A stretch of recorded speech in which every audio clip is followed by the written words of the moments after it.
Hello student, स्वागत है आप सभी का संजय सर क्लास के इस नए वीडियो में, जिसमें हम लोग पढ़ रहे हैं विद्युत चुंबकीय नामक अध्याय।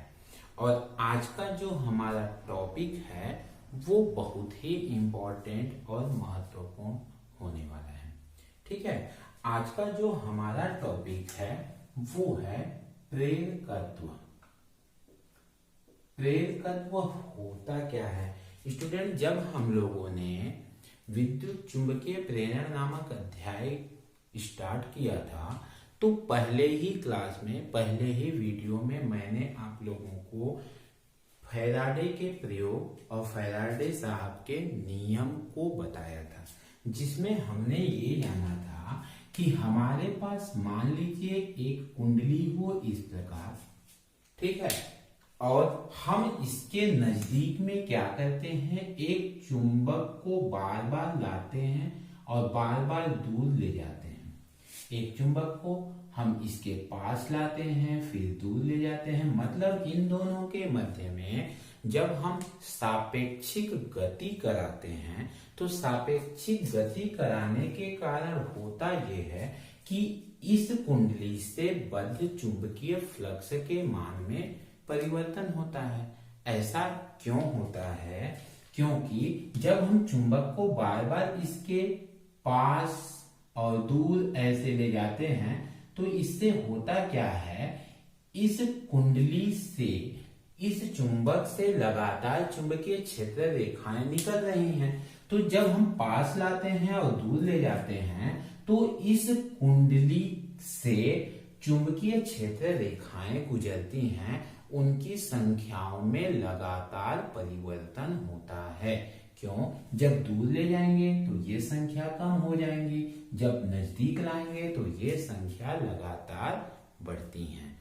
मतलब ये हुआ कि जब हम कुंडली से बद्ध चुंबक को सापेक्षिक गति कराते हैं तो कुंडली से गुजरने वाली कुल क्षेत्र रेखाओं की संख्या में लगातार परिवर्तन होता है। परिणाम स्वरूप इस कुंडली में प्रेरित विद्युत वाहक बल उत्पन्न हो जाता है। क्यों? चुंबकीय फ्लक्स में परिवर्तन के कारण इसमें विद्युत वाहक बल उत्पन्न हो जाता है, जो इसमें एक धारा प्रेरित करता है। ठीक है, और यही जो धारा प्रेरित करने की घटना है यही कहलाता है क्या? प्रेरकत्व। कहने का मतलब ये है, ध्यान से समझिएगा, कोई हड़बड़ी नहीं है, आराम से समझिएगा। आपको ये टॉपिक मैं एकदम मक्खन करके रहूंगा।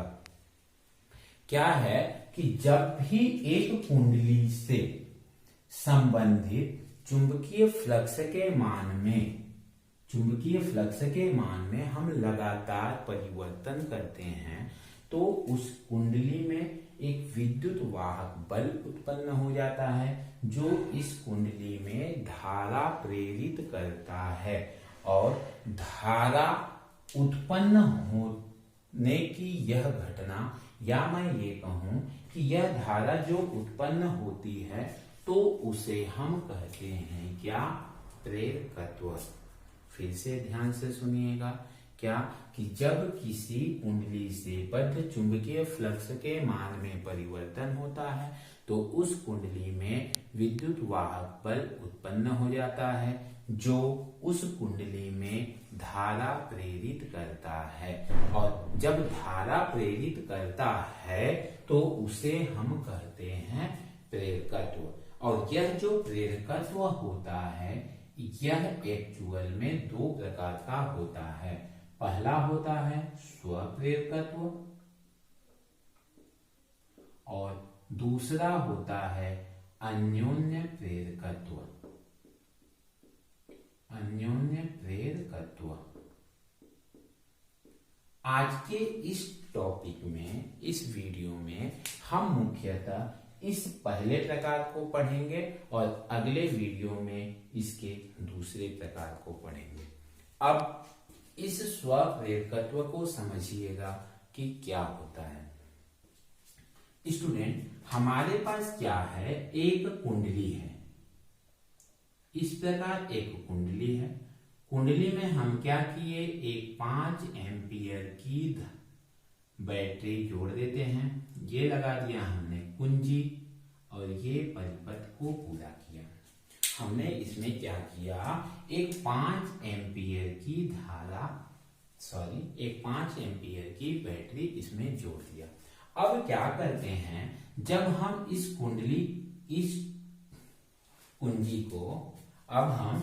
कुंजी को क्या करते हैं, ऑन करते हैं। जब हम इसका स्विच ऑन करते हैं, ठीक है, मतलब कुंजी को जब बंद करते हैं तो इस परिपथ में धारा प्रवाहित हो जाती है। जब धारा प्रवाहित होती है तो यह कुंडली या मैं बल्ब कहूं तो यह क्या होता है, जलना चालू कर देता है। जब हमारा स्विच ऑफ था, मतलब हमने जब कुंजी को बंद नहीं किया था, उस समय इसमें धारा का मान कितना था, 0 एम्पियर, मतलब कोई भी धारा प्रवाहित नहीं हो रही थी। अब जब हम इसको बैटरी से जोड़ देते हैं तो इसमें 5 एम्पियर की धारा प्रवाहित होने लगती है।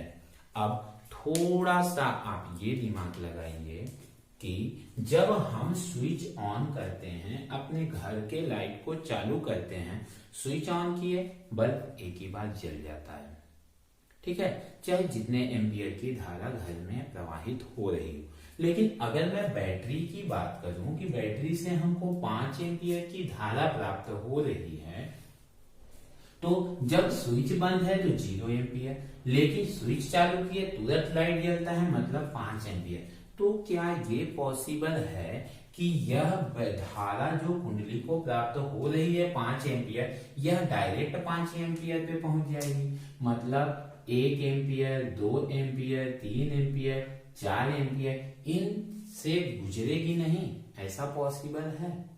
थोड़ा सा लॉजिक की बात है, सोचिए कि हम स्विच चालू करेंगे तो तय सी बात है कि बैटरी से जब धारा प्रवाहित होगी तो पहले 0 से 1 जाएगी, पहले 0 से 1 एम्पियर, फिर 1 से 2 एम्पियर, फिर 2 से 3 एम्पियर, फिर 3 से 4 एम्पियर, फिर 4 से 5 एम्पियर तक पहुंचेगी। और यह घटना हम इसको स्लो मोशन में देखेंगे तो पता चलेगा, ठीक है। यह कब पता चलेगा? जब हम इसको स्लो मोशन में देखेंगे और स्लो मोशन में समझेंगे। अदरवाइज स्विच चालू किए एक ही बार जल जाएगा, हमको तो एहसास भी नहीं होगा कि यह 0 से 1, 1 से 2, 2 से 3, 3 से 4, 4 से 5 तक पहुंचा, ये हमको एहसास नहीं होगा। लेकिन जब हम इसको स्लो मोशन में देखेंगे तो आप स्वयं सोच सकते हैं कि यह 0 से 1, 1 से 2, 2 से 3, 3 से 4, 4 से 5 तक पहुंचेगा। और हम लोगों ने पिछले अध्याय में एक चीज पढ़ा था कि जब हम किसी चालक में इस प्रकार से धारा प्रवाहित करेंगे, जब हम किसी चालक में धारा प्रवाहित करते हैं तो उसके आसपास एक चुंबकीय क्षेत्र उत्पन्न होता है। मतलब ये कि हम इसके जब 0 से 1, 1 से 2, 2 से 3, 3 से 4, 4 से 5 धारा के मान में लगातार वृद्धि हो रही है तो इसमें क्या होगा, इससे चुंबकीय क्षेत्र उत्पन्न होगा। चुंबकीय क्षेत्र उत्पन्न होगा मतलब ये जो कुंडली है हमने पढ़ा था कि जब हम इसमें विद्युत धारा प्रवाहित करेंगे तो इसमें चुंबकीय क्षेत्र उत्पन्न होगा, जिसकी दिशा जब ये ऐसे चल रहा है, कैसे, ऐसे देखिए धारा ये जा रहा है, यूं मुड़ के ऐसे आ रहा, तो इसमें चुंबकीय क्षेत्र की जो दिशा होगी ऐसे होगी, मतलब इसमें ये B की दिशा इधर होगी, ठीक है। अब जैसे जैसे धारा का मान बढ़ाएंगे वैसे वैसे चुंबकीय क्षेत्र रेखाओं की संख्या भी बढ़ेगी। चुंबकीय क्षेत्र रेखाओं की संख्या बढ़ेगी तो इससे बद्ध फ्लक्स का मान भी बढ़ेगा, इससे बद्ध फ्लक्स का मान भी बढ़ेगा। जैसे जैसे धारा बढ़ाएंगे वैसे वैसे चुंबकीय क्षेत्र रेखाओं की संख्या बढ़ेगी, वैसे वैसे फ्लक्स का मान भी बढ़ेगा। और जैसे जैसे फ्लक्स का मान बढ़ेगा तो फ्लक्स के मान के बढ़ने से हमको लेना देना नहीं है। हमको किस बात से मतलब है? हमको मतलब है परिवर्तन से। किसमें परिवर्तन से? फ्लक्स में परिवर्तन से। क्योंकि जब जब फ्लक्स में परिवर्तन होगा उसमें एक विद्युत वाहक बल उत्पन्न होगा जो उसमें एक धारा प्रेरित करेगी। मतलब 0 से 1, 1 से 2, 2 से 3, 3 से 4, 4 से 5 में क्या हो रहा है?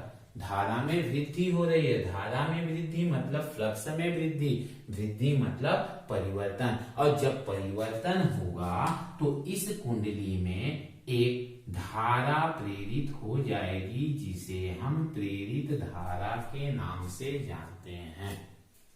ठीक है।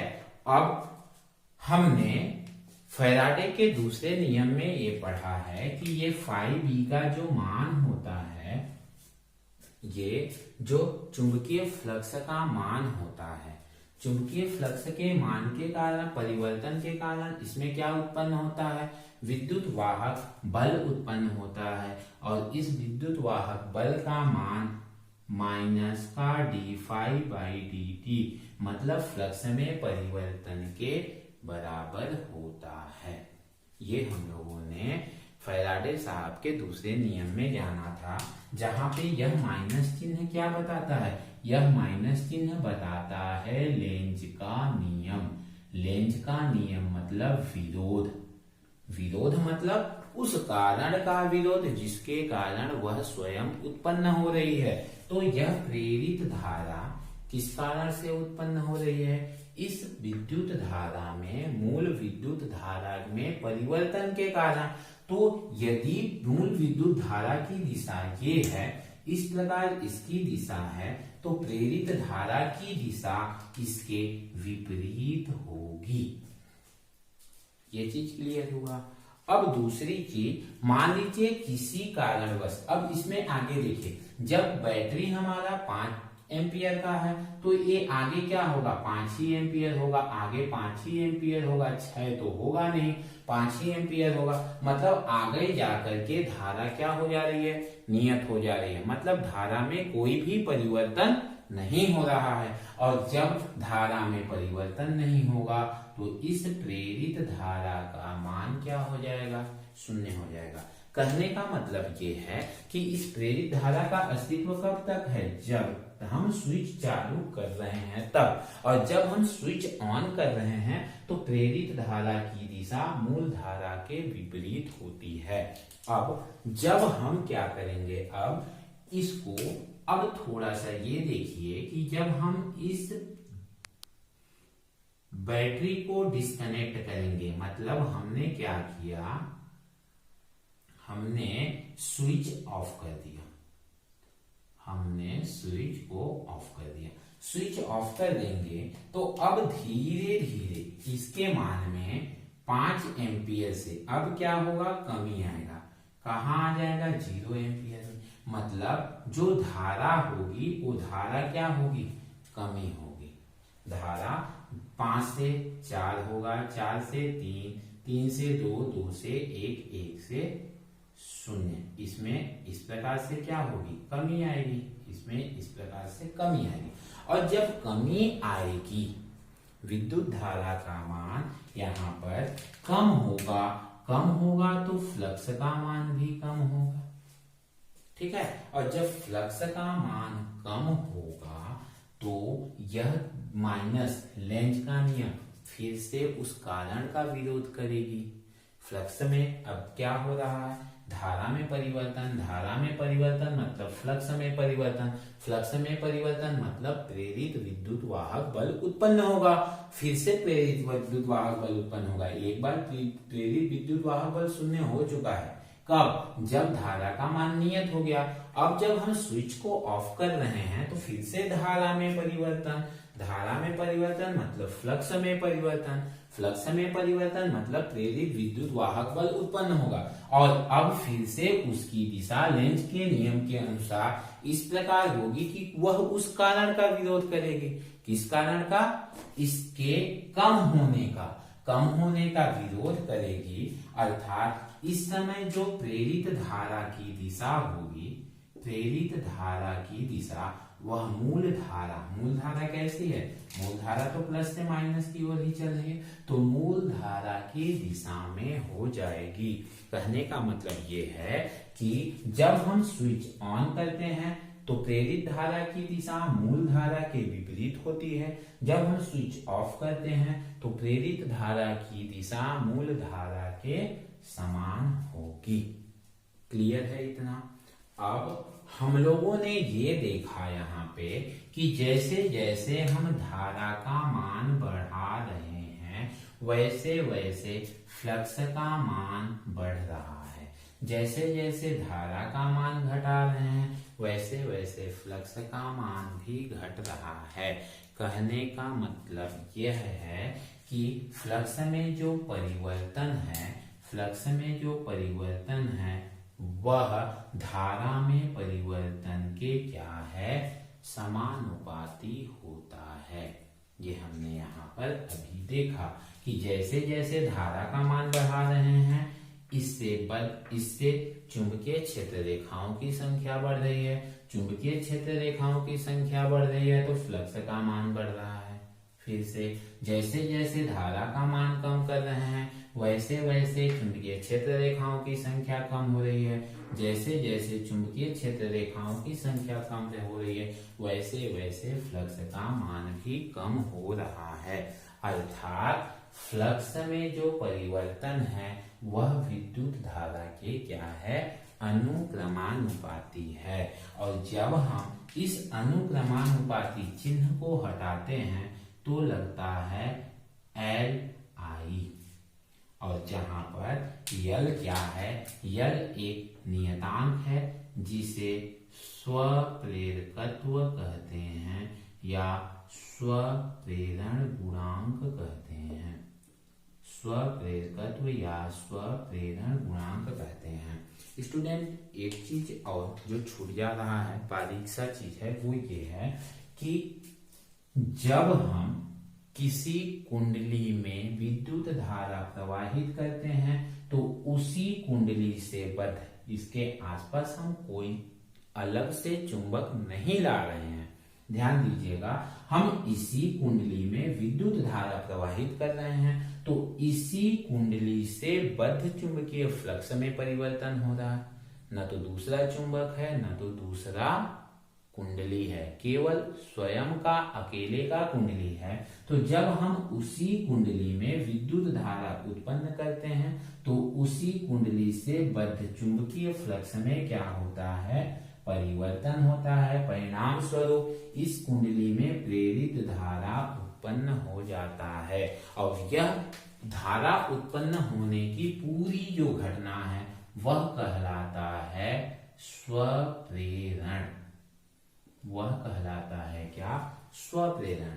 स्टूडेंट जैसे अगर मैं ये कहूं कि मैं स्वयं से मोटिवेट हो रहा हूं, ठीक है, जैसे मान लीजिए आपने क्या किया, आज के दिन में आपने फिजिक्स का एक अध्याय पूरी तरह से अच्छे से पढ़ के मक्खन बना लिया, ठीक है। जब दूसरा दिन हुआ तो आपके अंदर से मोटिवेशन आता है क्या कि यदि मैं एक दिन में एक अध्याय खत्म कर सकता हूं तो 2 अध्याय क्यों नहीं कर सकता?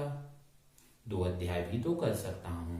या फिर हम परीक्षा के दिनों में एक दिन में पूरा बुक पढ़ लेते हैं, पूरे 10 यूनिट खत्म कर लेते हैं, तो क्या हम जब एग्जाम नहीं हो रहे हैं उस समय एक दिन में 1 यूनिट नहीं खत्म कर सकते?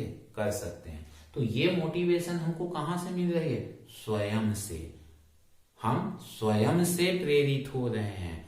उसी प्रकार यह कुंडली जो है स्वयं में धारा प्रवाहित हो रही है, स्वयं के फ्लक्स में परिवर्तन हो रहा है और स्वयं में धारा प्रेरित हो रहा है। इसलिए यह पूरी घटना जो है वह कहलाती है स्वप्रेरण। और स्वप्रेरण में धारा का जैसे जैसे मान बदलते हैं वैसे वैसे फ्लक्स के मान में परिवर्तन होता है, अर्थात फ्लक्स में परिवर्तन धारा में परिवर्तन के अनुक्रमानुपाती होता है, अर्थात फाई अनुक्रमानुपाती आई। जब हम अनुक्रमानुपाती चिन्ह को हटाते हैं तो लगता है यल, जो कि एक नियतांक है जिसे हम स्वप्रेरकत्व या स्वप्रेरण गुणांक कहते हैं। यदि यहां पर I का मान 1 हो तो L इक्वल टू क्या हो जाएगा 5, और यहां से स्वप्रेरकत्व की एक परिभाषा बनेगी। तो मैं इसके डेफिनेशन को लिखूं उससे पहले आप इसका एक स्क्रीनशॉट ले लीजिए ताकि ये आपको अच्छे से ध्यान में रहे।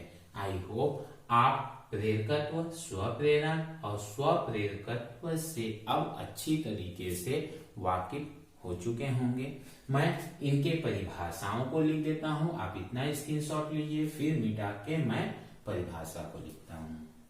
अब ये देखिए, मैंने स्वप्रेरण और स्वप्रेरकत्व के परिभाषा को स्पष्ट करके यहाँ पर लिख दिया कि जब किसी कुंडली में बहने वाली धारा के मान में परिवर्तन किया जाता है तो उस कुंडली से बद्ध चुंबकीय फ्लक्स में भी परिवर्तन होता है।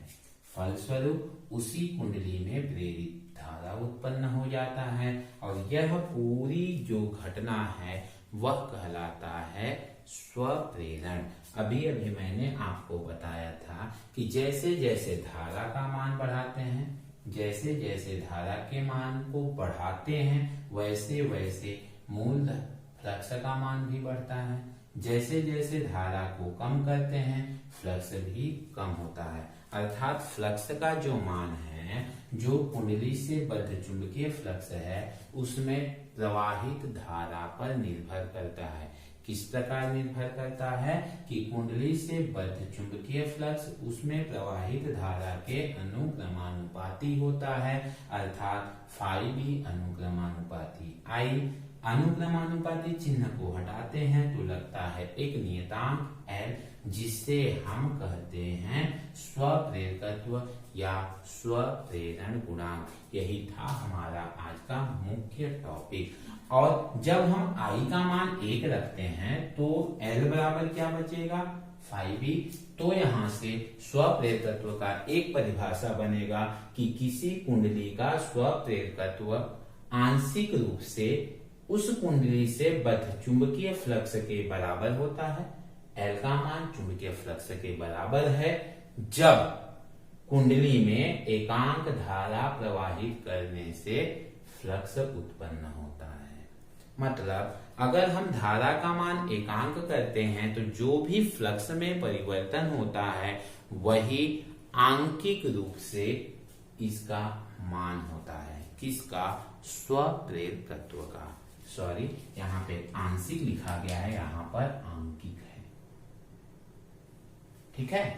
अब हमने फैराडे साहब के दूसरे नियम में पढ़ा था। क्या पढ़ा था? फैराडे के द्वितीय नियम से दूसरे नियम में हमने ये पढ़ा था कि E इक्वल टू माइनस का d5b बाई dt।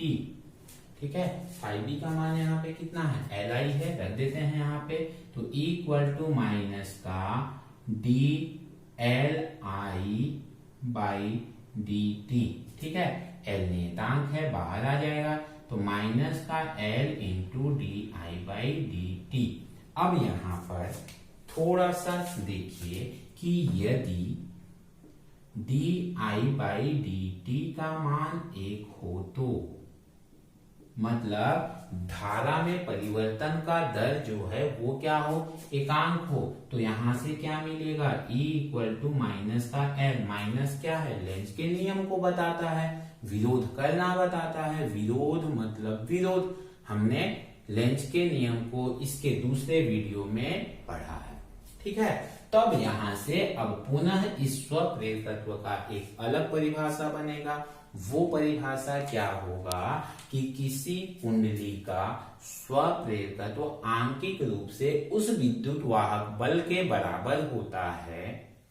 फिर से समझिएगा, किसी कुंडली का स्वप्रेरकत्व आंकिक रूप से उस कुंडली से बद्ध प्रेरित विद्युत वाहक बल के बराबर होता है जो उसमें एकांक विद्युत धारा परिवर्तन से उत्पन्न होता है। लिख दो इसको, चलिए लिख देता हूं कि किसी कुंडली से अतः उत्पन्न होता है। ठीक है, क्या कि किसी कुंडली का स्वप्रेरकत्व आंकिक रूप से उस विद्युत वाहक बल के बराबर होता है जो विद्युत वाहक बल कब उत्पन्न होता है, जब एकांक धारा परिवर्तन की दर हो, जब धारा में परिवर्तन की दर एकांक हो। ठीक है, प्रेरकत्व का मात्रक, इसका जो मात्रक होता है वो हेनरी होता है। इसका मात्रक क्या होता है, हेनरी होता है। ये ध्यान में रखिएगा स्टूडेंट। अब मुख्य रूप से बात यहाँ पर ये है कि प्रेरकत्व उत्पन्न कब हुआ, इस अनुक्रमानुपाती चिन्ह पर। यह अनुक्रमानुपाती चिन्ह किसके किसके बीच में संबंध बता रहा है, इस चुंबकीय फ्लक्स और इस आई के। मतलब phi b is direct proportional to I। और जब कोई किसी के अनुक्रमानुपाती होता है तब हम उसका ग्राफ खींचते हैं। आप इसका फटाफट फोटो ले लीजिए। मैं इन दोनों के बीच में अब इन दोनों के बीच में ग्राफ खींच के आपको बताता हूं। इसका फटाफट फोटो ले लीजिए। अब हमने क्या क्या यहाँ पर पाया, phi b is direct proportional to I, मतलब फ्लक्स धारा के अनुक्रमानुपाती होता है। तो जब हम इन दोनों के बीच में, मतलब फ्लक्स, चुंबकीय फ्लक्स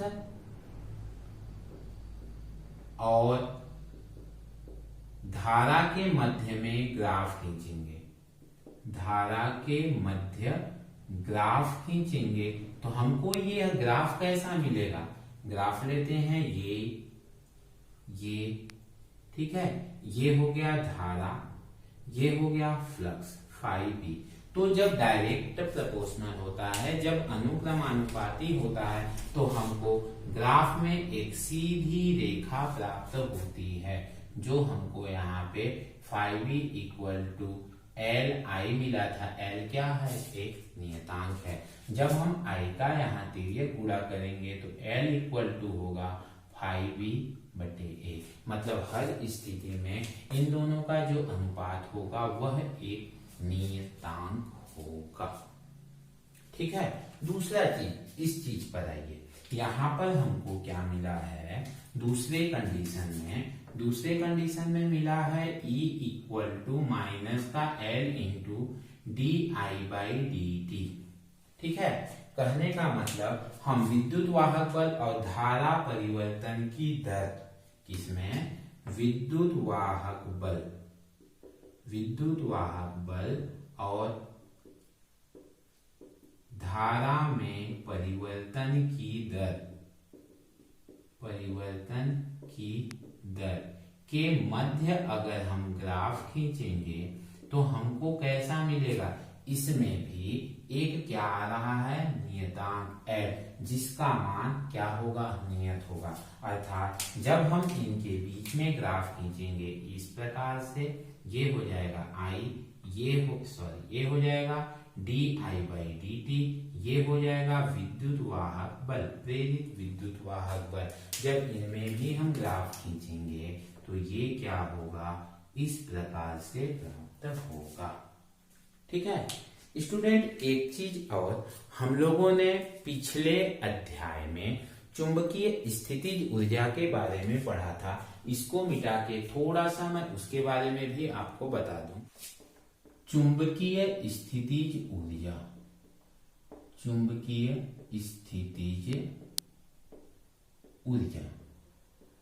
ठीक है। जब इसके बारे में हम चलेंगे तो हमको चुंबकीय स्थिति ऊर्जा UB इक्वल टू मिलता है 1/2 Li²।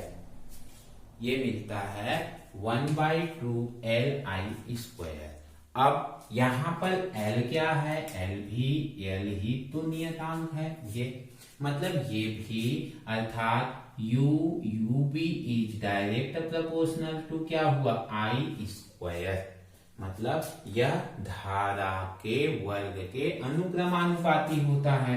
तो जब हम चुंबकीय स्थिति ऊर्जा UB और I के मध्य ग्राफ खींचते हैं तो हमको यह ग्राफ कैसा मिलेगा, वर्ग के अनुक्रमानुपाती है। और जब वर्ग के अनुक्रमानुपाती है तो यह मान कुछ इस प्रकार से मिलेगा। ठीक है, तो ये हो गया हमारा स्वप्रेरकत्व। अब स्वप्रेरकत्व से संबंधित कुछ आंकिक प्रश्नों को मैं आपको सॉल्व करके बताता हूं कि जो हमेशा आपके एग्जाम में अक्सर आया करते हैं। एक प्रश्न लेता हूं, आंकिक प्रश्न, उसको सॉल्व करता हूं, इसके बाद आज के क्लास को यहीं पर खत्म किया जाएगा। अब मैं स्वप्रेरकत्व से संबंधित एक आंकिक प्रश्न लेता हूं और इस आंकिक प्रश्न के साथ ही आज के वीडियो को समाप्त करूंगा। अगले वीडियो में मैं आप लोगों के लिए दूसरे टॉपिक अन्योन्य प्रेरकत्व को लेकर आऊंगा, जो आपके एग्जाम में अक्सर बड़े प्रश्नों में आया करते हैं। इसलिए आप लोगों ने अगर चैनल को अभी तक सब्सक्राइब नहीं किया होगा तो चैनल को सब्सक्राइब कीजिए, ताकि आने वाले नए वीडियो का नोटिफिकेशन आपको जल्दी तुरंत तत्काल प्राप्त हो सके। ठीक है स्टूडेंट, जो बच्चे मेरे साथ ऑनलाइन लाइव क्लास में जुड़ना चाहते हैं वो मेरे नीचे दिए गए नंबर पर संपर्क कर मेरे व्हाट्सएप ग्रुप से जुड़ सकते हैं। आप लोगों का फिजिक्स का लगातार प्रतिदिन प्रातः 8 बजे ऑनलाइन कक्षाएं ली जाती हैं। ज्यादा से ज्यादा बच्चे शामिल भी होते हैं। अगर आप क्लास को मिस कर रहे हैं तो आप भी मेरे व्हाट्सएप ग्रुप को ज्वाइन करके प्रतिदिन ऑनलाइन क्लास के लिंक को प्राप्त कर सकते हैं। ठीक, ये प्रश्न है कि किसी परिपथ में 2 सेकेंड में धारा 10 एम्पियर से 0 एम्पियर तक कम होता है। कहने का मतलब इसका जो प्रारंभिक धारा है, प्रारंभिक धारा I1 अगर नाम दूं तो मान है इसका 10 एम्पियर। ठीक है, अंतिम धारा जो है, अंतिम स्थिति वो कितना तक पहुंचती है, I2 का मान हो जाता है 0 एम्पियर तक कम होता है। ठीक है, कितने समय में कम होता है, यह 2 सेकेंड में कम होता है। तो जो समय अंतराल हुआ, समय अंतराल अर्थात डेल टी का जो मान हुआ वो 0.2 सेकेंड में यह 10 एम्पियर से घट करके 0 एम्पियर हो जाता है। अब यदि औसत प्रेरित विद्युत वाहक बल, प्रेरित विद्युत वाहक बल, ठीक है, औसत प्रेरित विद्युत वाहक बल का मान कितना दिया हुआ है, ई का मान 200 वोल्ट दिया हुआ है। तो हमको गणना करनी है किसकी, परिपथ में स्वप्रेरकत्व की गणना कीजिए। स्टूडेंट, हमने अभी एक सूत्र प्राप्त किया था, E इक्वल टू माइनस का L इंटू DI/dt, ये हमने प्राप्त किया था अभी। अब इसी सूत्र में इस मान को रखना है। ठीक है, यहाँ पर E equal to minus L, DI को क्या लिख सकते हैं हम, डेल I बटे डेल T। अब इसके मान को यहाँ पर हम पुटअप कर देते हैं।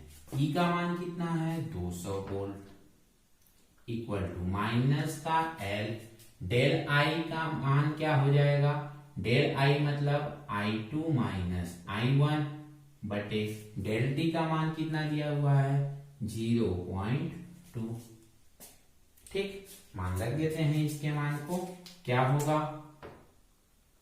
200 इक्वल टू माइनस का एल, I2 का मान 0 है, माइनस I1 का मान 10 है, बटे 0.2 को अगर दशमलव को मैं हटाता हूं तो क्या हो जाएगा, ऊपर में 10 का गुणा हो जाएगा। अब 200 तिर्यक गुणा कर दें, 200 गुणे 2 इक्वल टू 0 में से 10 गया, माइनस माइनस और माइनस प्लस L इंटू 10 का 10 में गुणा हो जाएगा, क्या हो जाएगा 100। नीचे गुणा कर दो तो L इक्वल टू मिलेगा 200 गुणे 2 बटे 100। 0 से 0 कट गया, 2 दूनी 4 हेनरी।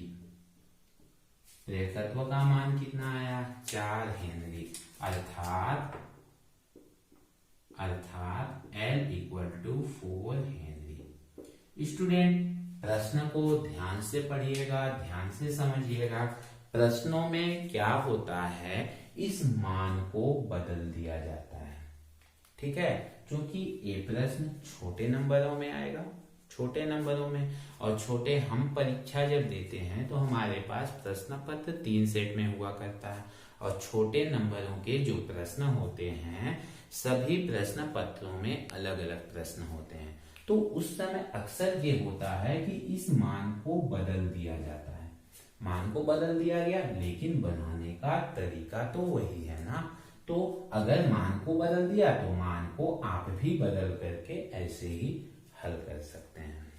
ठीक है, अब आज के लिए बस इतना ही।